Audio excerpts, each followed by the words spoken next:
Well, welcome back everybody. You join me again on another one of those days where I probably should be doing work, but instead I've decided to neglect my responsibilities and repair my old car instead. Because that's the best thing to do, right? Today we're going to be finishing off a few things from the last video, i.e. the fuel pump and the last fuel hose on the bottom of the car. We're going to be going through the entire ignition system.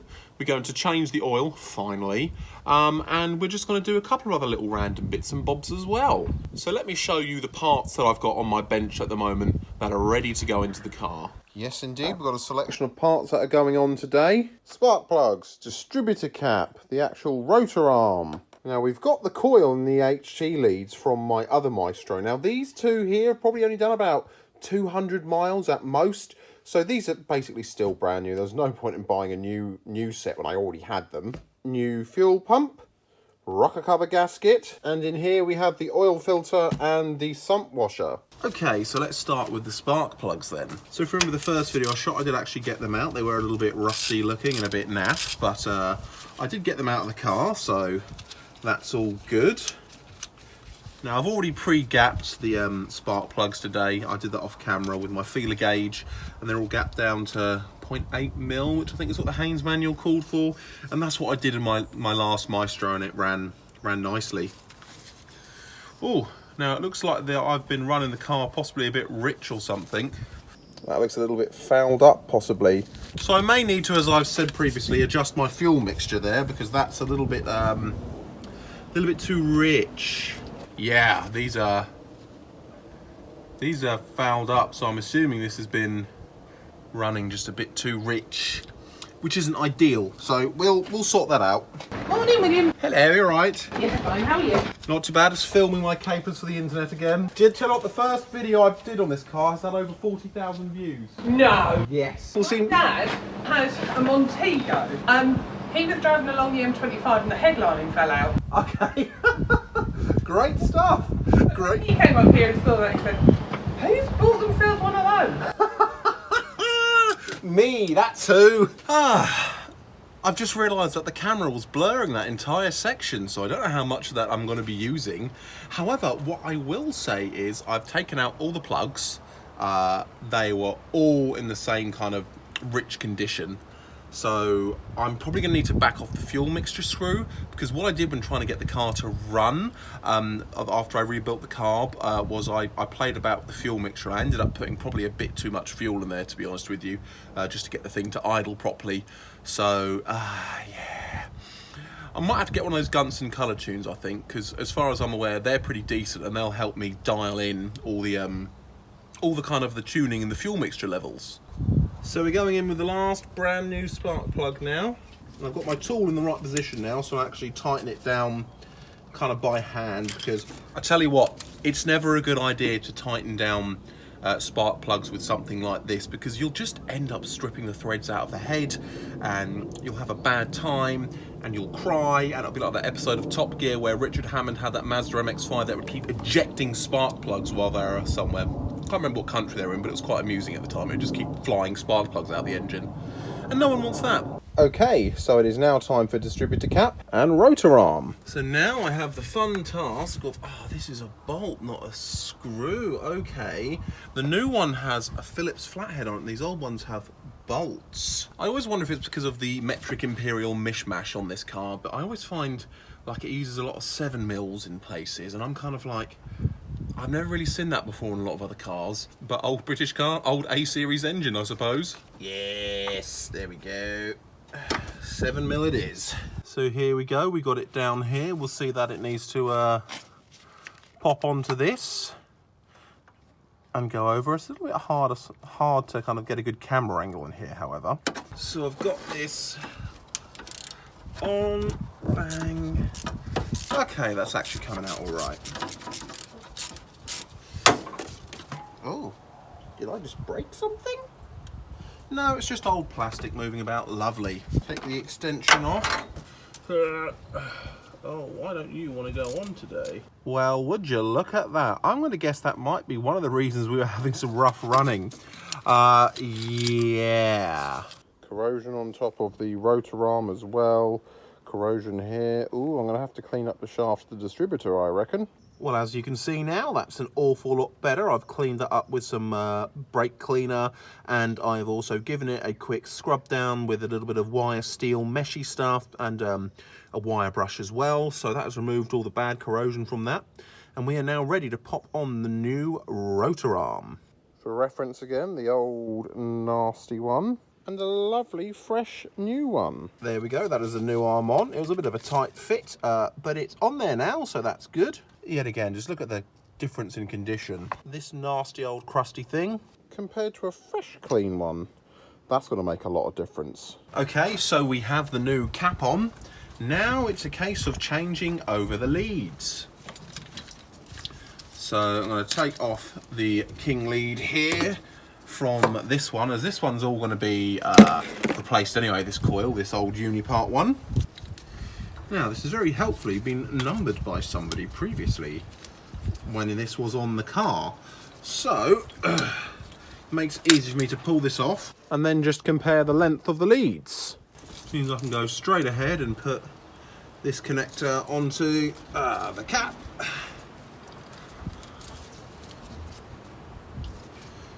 And then straight onto the spark plug.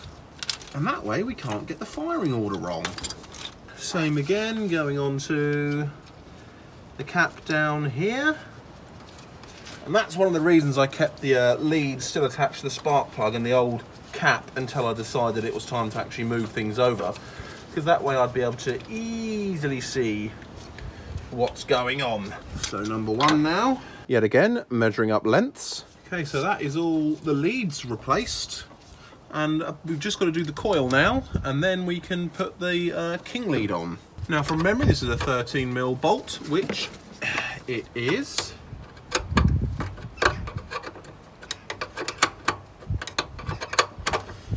Now, this is interesting. This is some kind of power resistor or something, perhaps? Now, I'm not actually entirely sure what on earth this does. I didn't have that on my last Maestro. I'm assuming it's some form of passive power regulator or kind of resistor or bleeding current thing to stop things from getting over current or too hot. I don't know. That's very bizarre.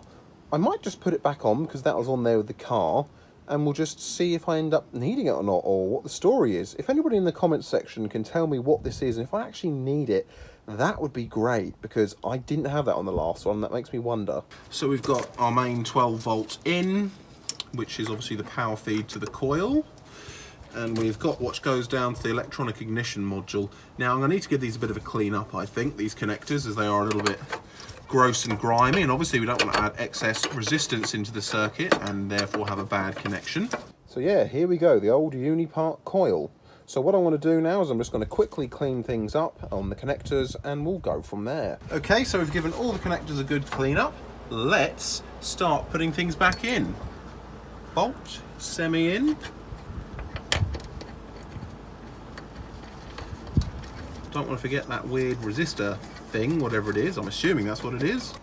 Spade connector on for the ground of the electronic ignition module, and the cover is over that. Okay, so now we can go ahead and we can put the king lead on, which I'm going to do like so. Okay, nice connections. Make sure that isn't twisted in a way it doesn't want to be twisted.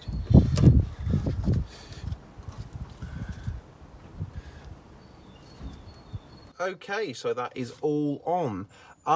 Yeah, it looks good. All the connections are in the right place. Now, I know I said I was going to do the tappets today, but I think I'm going to push that back to another day. However, the reason being is I now want to adjust that fuel mixture a bit, and I want to do the fuel pump and things, and I kind of just want to see if I can get the ignition running a bit better. And then once I'm happy with that, I will then look at pulling off the rocker cover and doing the tappets. So in a second, we'll pop on the tripod. I will pull out the fuel screw mixture adjustment, and we'll have a little play about, see if we can get this thing running better now. I've grabbed my screwdriver, and what I've done quickly is I've pulled off the airbox, and I've pulled out the fuel mixture screw a little bit to lean out the mixture, and I've increased the idle speed slightly to give me a better chance of having another take at doing this. So we're going to see if he'll fire up now.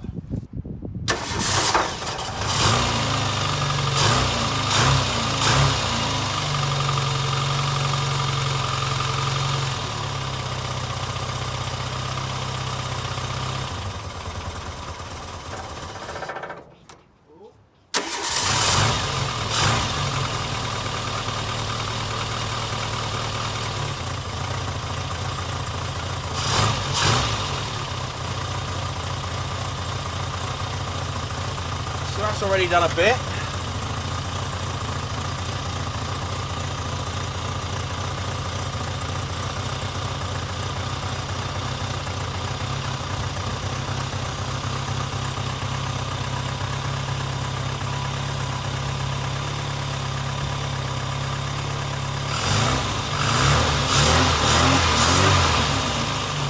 I tell you what, pulling out that fuel mixture screw a bit more has certainly helped with things.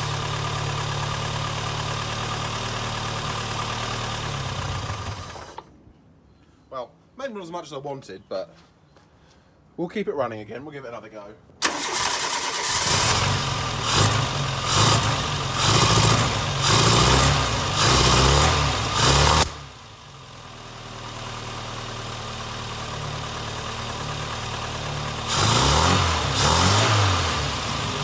Bit more fuel, maybe.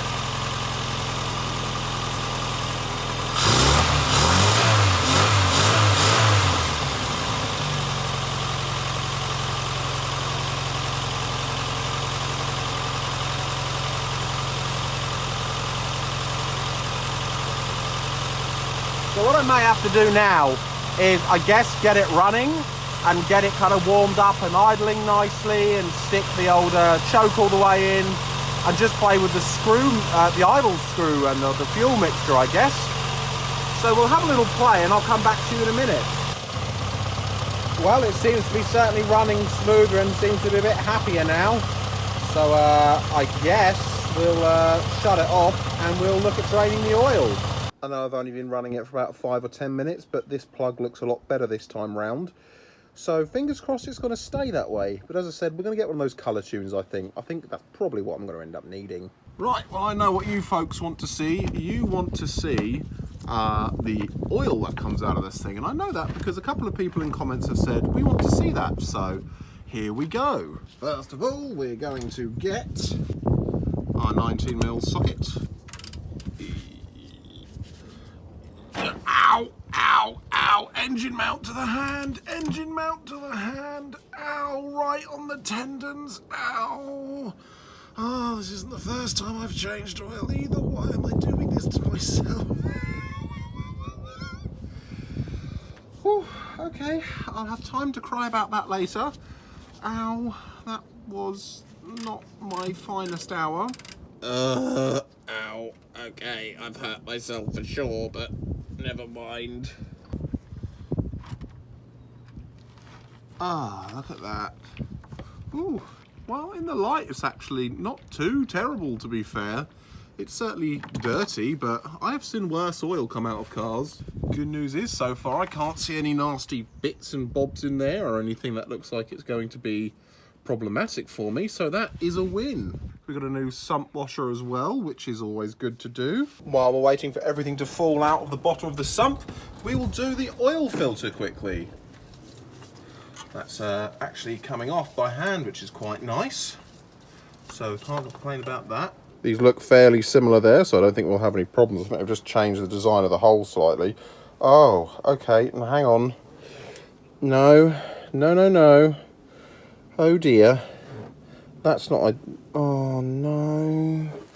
Okay, so I've been sent the wrong oil filter. So I'm going to have to go back to the parts store later and I'm going to have to change that out. That's not great. Ugh. Well, for now at least, I'm going to put the sump plug and the sump plug washer back on, because at least we can fill the car up with oil anyway.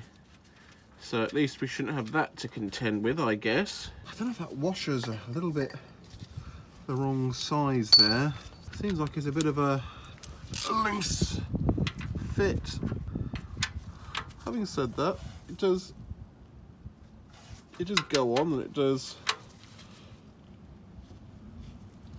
crash down. So I suppose we'll know when I put some oil in it, if it leaks, that the sump washer that I also got supplied, not in that same kit by the way, but from somewhere else completely different, is also no good. So we'll see. I will start putting oil in anyway, so the engine at least has oil in it. Right, so I've just been down to JR Car Parts and I've got what should be the right oil filter and number now. So what I'll do is I'll go back to the unit and I'll put it on the car and we'll see if oil sprays everywhere out the side of it or if it's the correct thing. It looks like it's all going to be fine. So let's get going. Good old 105 PD. No holes in the block yet, being a BLS engine, but maybe one day. There we go, that filter has span on nicely. Put a little bit of oil, as one does, on the little rubber seal. And we'll start the car in a second because I've already put the oil in it and just check the levels, basically. Okay, so I've got the choke all the way in, so I doubt it'll start. That'll give me enough time to make it build some oil pressure. Oh, to be fair, it wants to go for it, all right.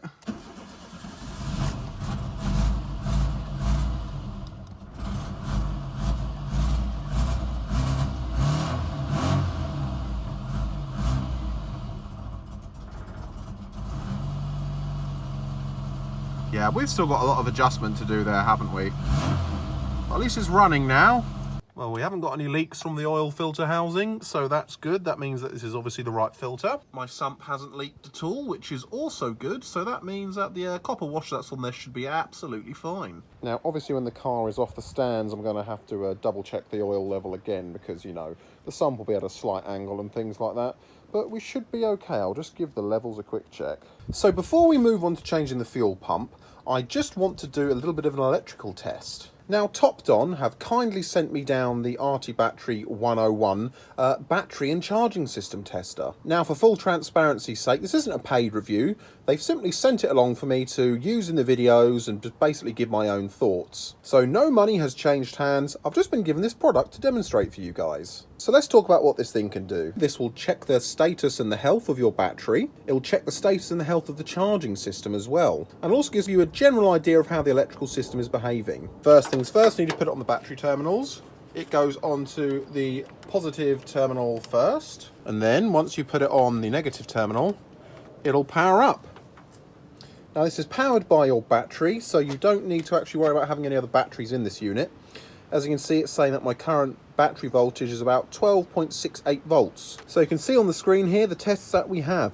We're going to start first with the battery test. Now on the menu you've got different options depending on your battery type, whether it's flooded, AGM, gel, and I'm not entirely sure which this one is. It'll probably say in the manual somewhere. Turns out it stands for Enhanced Flooded Battery, which appears to be used for vehicles that have start-stop technology. But today we have a regular flooded battery. So what you do is you set the type of battery it is and select the input that you want. So it'll measure this one in cold cranking amperage, but you've also got the option of DIN, JIS, EN, IEC, and basically other standards that might be printed on your particular battery. Now your type and the standards of your battery will usually be on a little sticker up the top. So we can see here that mine is a CCA, in brackets also EN, and it's 560 cold cranking amps. So we select CCA on the tester, and we put in the correct amount. Now I've already tried this out myself, but so you can see it was on the correct amount of a cold cranking amperage, but you can go up and down to set it to what your battery has. So here we go, I'm going to press OK on there, and that'll run the test. It only takes a few moments. And that will give you the results, and it'll tell you the health of your battery. So I can see here that it's got 100% health. It's actually got a slightly higher cold cranking amperage than the battery would have originally been designed with. So it's obviously a very healthy battery. It will tell you the charge, and you can see it's 100% charged at the moment, it reckons. Okay, so what I have here is an example of a bad battery, a battery that needs replacing. And this battery actually came out of my daily driver, my Mazda. So if we run the same test on this, you'll see what happens when you have a battery that isn't very good. So we go to the battery test section here. Once again, we've got a regular flooded battery. Now this one says on the top of here that it is an EN type battery. So we select EN from the menu. And we've already got it set, because I've already tested this at 610 amps. And if we press the test button, we can see that the health of this battery is very low, and you can see that it's only got 37% health, and the charge is only at 70% at the moment, even though it's a 12.4. So it suggested that this battery is replaced, and that's exactly what I did, because this battery actually went flat on me twice in the cold weather. It's very old, so I replaced it, and now my car has been driving fine ever since. So now what we're going to do is we're going to do a cranking test, and that'll basically tell you how long it takes over to crank the engine. And it tells me to start the engine, so I shall do that.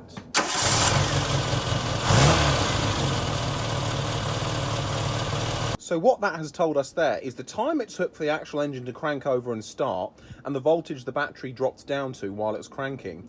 So at the moment, this battery is obviously very well charged and very healthy, and it's probably oversized, to be honest with you, for the size of the starter motor and the engine. But, you know, we can't really complain. So now what we're going to do is we're going to do a charging test to see how the charging system is faring. So it wants me to start the engine now, which I'm going to do. So now I hit OK on the button. Now I'll give you the ripple test, and that'll tell you how noisy the alternator is and the electrical system. And that seems to look pretty good there from what I can see. So now what we need to do as well is we need to load the system up, so to get an idea of how well the alternator's voltage regulator is responding. So I'm going to turn the heater on, I'm going to turn the lights on. So I now have the heater and the lights on, and I'm going to increase the RPM.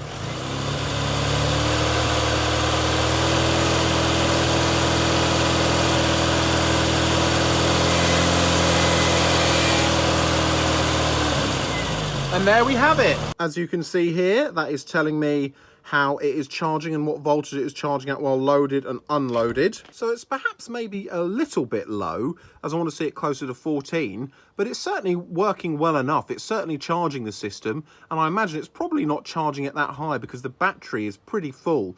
So I would assume that is why. What I'll have to do is, I guess, drain the battery a bit more and test it again. But other than that, the test says it's normal, and I think that's probably okay there. So I'd like to thank the good folks at TopDon for sending this out to me. This has helped me tick one more box off my list, which was obviously the charging system and the battery. One little side note I'll say is about 10 years ago, I used to work at an automotive place in the UK, and they actually had battery testers which did a similar job, but they cost at the time about £300–400. So to me, it's actually quite interesting the kind of technology you can now get in something that is much cheaper. There will of course be a link in the description if you'd like to have a look and pick up one of these yourself. The next step of the process now is that we need to replace this hose here on the fuel system. So I need to get some tools and try and take those little rusted old clips off. Oh, so I managed to get the clip off, but it was a bit of a nightmare, and I don't know how easily I'll be able to get this hose off with one hand. Let's try up here. Oh, that's just going to end up tugging on that fuel line, and I don't like the look of that. Oh, the struggles here. Oh, the struggles here are real. So now I can hold the light. Yeah, it's twisting off nicely now. Oh, amazingly, it's not leaking loads of fuel everywhere. Yet. Okay, only the tiniest little drip of fuel came out there. That's good. So all I've got to do is just cut some of this down to length, and we'll be good to go. Okay, so we have now got the new line cut to length. It's the right internal diameter too. I put this hose clip over first on this line because it could be a bit tight, I fear. I've only got the 13 to 14 mil hose clips left, and I don't know if it needs 15 in reality, but I'll be able to get it over there, so that's the main thing. Oh yeah, that's actually going on fine and dandy. You can see that's where the new hose is, and the new hose clip is going. And down here is where the other one has to go on to. So what I'm going to do, I'm going to slip this hose clip over, and then we're going to bash it on, seat it in nicely. And we can see position-wise, that looks all good. That's not going to catch or rub on anything. So all I've got to do is slide the clip over and do it up. It's now time to move on to the fuel pump itself. What I've got to do quickly is just undo the fuel clips and take the hoses off the old pump that I put on the other day. And then I should be able to start undoing the bolts on the bottom of the fuel pump and pull it out the engine. With the lines now removed, it means I can actually start unbolting the fuel pump. And I've put the line that goes to the carb up here out the way, so that way it doesn't throw fuel all over the floor. So I have an 11mm socket on my ratchet, and let's start undoing. Oh, that's coming out quite nicely actually.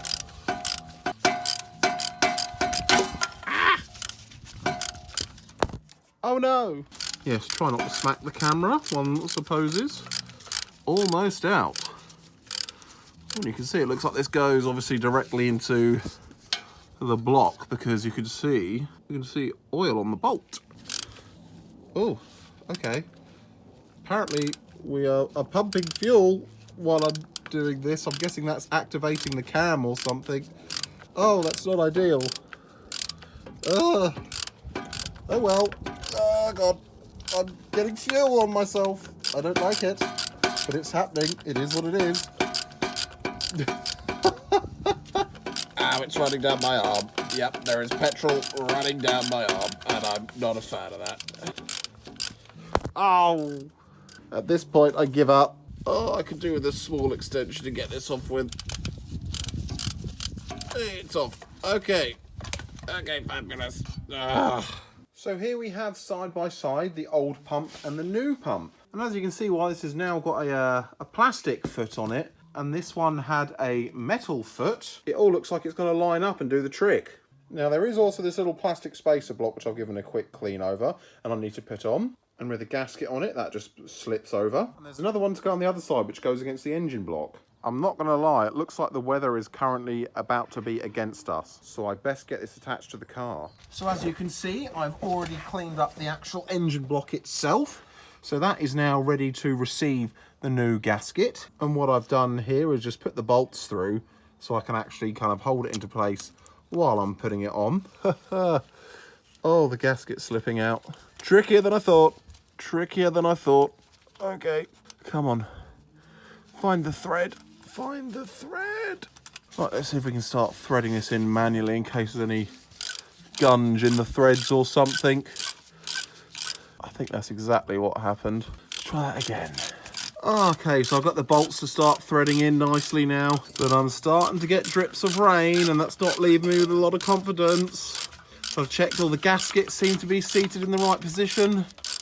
So yeah, just start putting the hoses on, I guess. Right, I think that's on and I think we're in the right place. We'll only know when we start turning it over. Well, I guess while the rain really starts, we've got to see if it'll start now.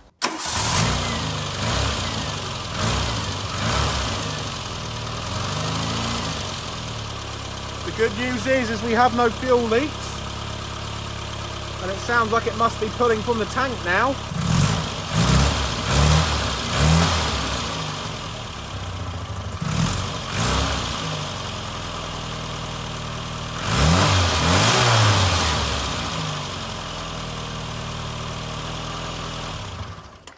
Well, that's good. I'm happy with that. Fuel pump replaced and working. Well, as we look on this fine Monday morning at the weather outside with all the fog and the fact it is now back into nearly minus temperatures, I think it's time to wrap this video up. All in all then, I'd say today's video was pretty much a success. We covered the last bits of the fuel system, got the engine serviced and ready to go. Pretty much now the next video that I'm planning to do will be tying up loose odds and ends, getting it ready for the MOT, so getting things like the horn working, making sure the fan switch is working for the heater and everything, probably flushing the coolant as well, I imagine. And as I said, just taking care of little odds and ends that the car will need to get through the MOT, like that exhaust downpipe that's got the blow in it. I still haven't got all the bits come through for the braking system yet, so that's probably going to be the last thing we do on the car, I think, before the actual MOT is ready itself. But yeah, I'm pretty happy with the progress. At the moment, as you can see, it's quite cold outside, so I'll be filming the next video when it gets a bit warmer,